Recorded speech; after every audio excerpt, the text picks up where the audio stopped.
வணக்கம் வணக்கம் வணக்கம். இப்போ நம்ம ஃபீனிக்ஸ் படத்தோட ஷார்ட்டஸ்ட் தான் பார்க்க போறோம். இந்த படத்தோட கதை என்னன்னா, ஃபர்ஸ்ட் சீன்லேயே ஹீரோ வந்து வில்லனை கொன்னுடுறாரு. அவர் ஏன் வில்லனை கொல்றாரு, அவர் யாரு, அதுக்கப்புறம் அவர் லைஃப் என்ன ஆகுது அப்படிங்கிறத மீதி கதையே. இந்த படத்தோட டேரக்டர் வந்து அனலரசு ஃபைட் மாஸ்டர். கதையெல்லாம் வந்து ஒரு நார்மலான கதையை தான் வச்சிருக்காரு. ஸ்டண்ட்னு பார்த்தீங்கன்னா கிளாஸியா செம ஃபைட் வச்சிருக்காரு. த்ரூ அவுட்டா ஒரு ஆக்ஷன் பேக்ட் மூவியா கம்ப்ளீட்டா அது இருக்கு. ஃபர்ஸ்ட் ஹாஃப் வந்து கொஞ்சம் ஃபாஸ்டா போகுது. செகண்ட் ஹாஃப் வந்து இதுதான் நடக்க போகுது அப்படின்னு சொல்லிட்டு நிறைய சீன்ஸ் நம்மளால ப்ரெடிக்ட் பண்ண முடியுது. அது இன்னும் கொஞ்சம் இன்ட்ரெஸ்டிங் ஆகும். ஸ்டோரி இன்னும் கொஞ்சம் ஸ்ட்ராங்கா வச்சிருந்தா படம் இன்னும் பெட்டரா வந்திருக்கும். சாம் சிஎஸ் இந்த படத்துக்கு உண்டான ஓகேவான மியூசிக்கை கொடுத்திருக்காரு. Last but not least Surya Sethupathi அவர் தான் இந்த படத்தோட ஹீரோ. விஜய் சேதுபதி சாரோட பையன். அவர் மேல பயங்கரமான நெகட்டிவ் கான்ட்ரவர்சிஸ் இருந்துச்சு. Bubble com star, attitude star, பயங்கரமா நக்கலா பாக்குறாரு, பேசுறாரு அப்படின்னு சொல்லிட்டு பயங்கரமா நெகட்டிவ் கமெண்ட்ஸ் அங்கே இங்கே இருந்துச்சு.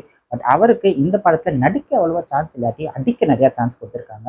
ஆக்ஷன் பர்ஃபார்மன்ஸ்ல செம்மையா பிரிச்சு மேஞ்சிருக்காருன்னு சொல்லலாம். ஒரு ஃபர்ஸ்ட் படம் மாதிரியே தெரியல. அவரோட ஆக்ஷன்ஸ்லாம் வந்து செம்மையா இருக்கு. நடிப்பு ஓகேவா வந்து பண்ணியிருக்காரு. பட் ஆக்ஷன் பர்ஃபார்மன்ஸ் சூப்பரா பண்ணியிருக்காரு. படத்தை பார்க்கறது எனக்கு கொஞ்சம் லேட்டாக தான் சான்ஸ் கிடைச்சிச்சுங்க. அதுக்கு முன்னாடி இந்த கமெண்ட்ஸ்லாம் போய் பார்த்தீங்கன்னா படம் கேவலம் மொக்க சகிக்கல அப்படின்னு தான் சொல்லிட்டு இருந்தாங்க. பட் அந்த எக்ஸ்பெக்டேஷன்லேயே நான் அந்த படத்தை போய் பார்த்தேன். பார்க்கும்போது எனக்கு இன்னும் அவ்வளோலாம் ஓகே இல்லை. படம் வந்து ஓகேவா தான் இருந்துச்சு.